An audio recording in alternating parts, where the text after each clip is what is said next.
Brought to you by TechnoSpark 20 series smartphones.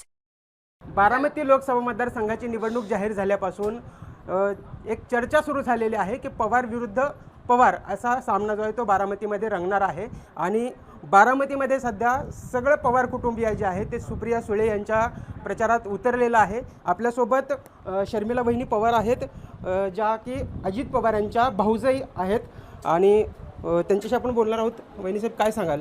तुम्ही सगळे पवार कुटुंबीय जे आहेत ते अजितदादांच्या विरोधात अर्थात सुप्रिया सुळेंच्या प्रचारार्थ उतरलेला आहात.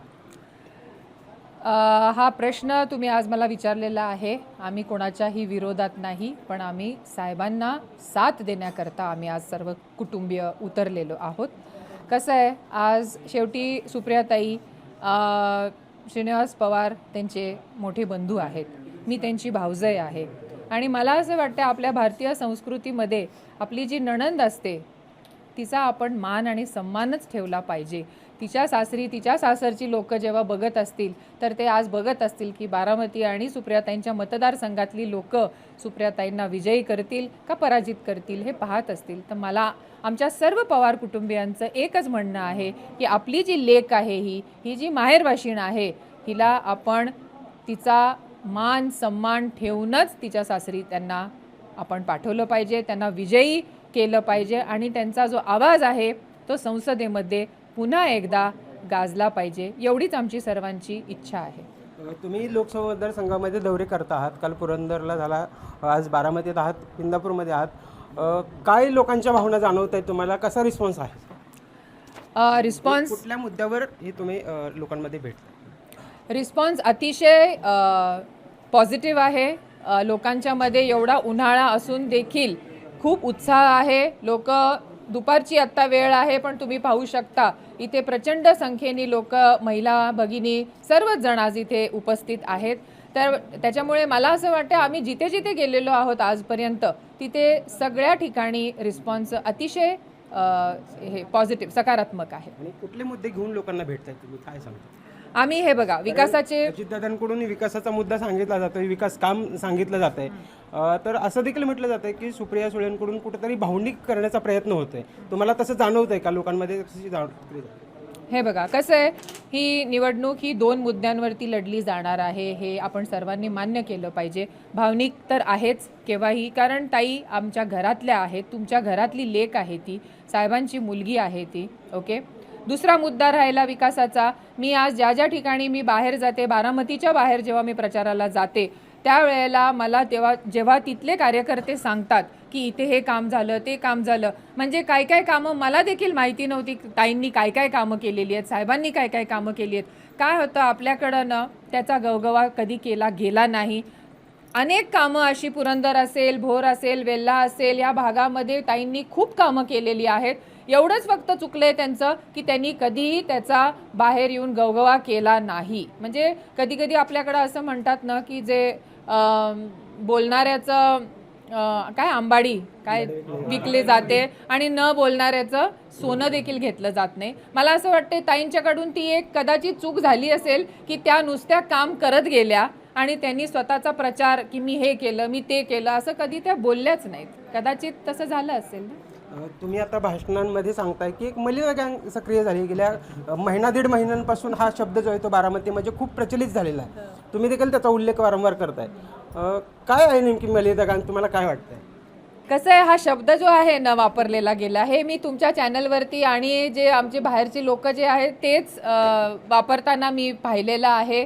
तर कसं आहे, एखादा व्यक्ती काहीतरी चुकीचं बोलू शकेल, एवढी हजारो लोक नाही ना चुकीचं बोलू शकणार की काही लोकांना तिकडे काहीतरी फायदा होतो किंवा त्यांचं तिकडे कामं अडकलेली आहेत, कॉन्ट्रॅक्ट आहेत, त्याच्यामध्ये तथ्य असेल ना, म्हणजे उगीच तर नाही ना लोक बोलणार. तुम्ही आता माहेरवाशींचा उल्लेख केलात. 2 दिवसांपूर्वी रुपाली चाकणकर ज्या महिला आयोगाच्या अध्यक्ष आहेत त्यांनी सुप्रियाताईंवर अगदी खालच्या भाषेत टीका केली होती की माहेरवाशीण आहे तर ती माहेरली पाठवली पाहिजे, सासरी पाठवली पाहिजे. माहेरवाशिनीचं इकडं वडिलांच्या घरात काही काम नाही. आता असं कोणीतरी वक्तव्य, कसं आहे मला असं वाटतं रुपाली एक समजूतदार मुलगी आहे, एक सुशिक्षित मुलगी आहे. तिने असं हे वक्तव्य का केलं किंवा कुठल्या परिस्थितीमध्ये तिने केलं. मे बी हे राजकीय वातावरण आहे म्हणून तिला असं वाटलं असेल की आपण त्याच्याबद्दल काहीतरी बोलावं. पण हे बोलणं अतिशय चुकीचं आहे. ज्या व्यक्तीला म्हणजे जी मुलगी आपण लग्न होऊन गेली म्हणजे तिने परत काय माहेरी यायचंच नाही का? आपण काय दारं बंद करायची का? हे मला पटत नाही. मला देखील एक मुलगी आहे, तीही लग्न होऊन गेलेली आहे आणि उद्या ती कधीही आनंदी आली, अडचणीसाठी आली, आमचं घर तिच्यासाठी कायम उघडं राहणार आहे. एवढी नक्कीच खबरदारी आम्ही घेऊ. वहिनी साहेब, आता तुम्ही सुप्रिया सुळेंच्या समर्थनात म्हणजेच तुमच्या जाऊबाईंच्या विरोधात बहुतेक म्हणजे उभे ठाकलेले आहात पवार कुटुंबीय. सगळे पवार कुटुंबीय एकत्र आहे आणि अजितदादांचं कुटुंब वेगळं दिसतंय. काय वाटतंय तुम्हाला, कुटुंबात फूट खऱ्या अर्थानं पडली? नाही, मला वाटत नाही की कुटुंबामध्ये फूट पडलेली आहे आणि आम्ही पण ती फूट पाडू देणार नाही आणि आपण कोणीच तसा विचार करू नये अशी माझी सर्वांनाच विनंती राहील. कसं आहे, रक्ताची नाती कधीही तुटत नसतात. शेवटी ते भाऊ भाऊ आहेत, भाऊ भाऊ शेवटी एक होणारच आहेत. आज माझ्या सासूबाई देखील आहेत, त्या हे सगळं बघतायत, त्यांना देखील अत्यंत वेदना होतात, त्यांना देखील साहेबांबद्दल प्रचंड प्रेम आणि आदर आहे.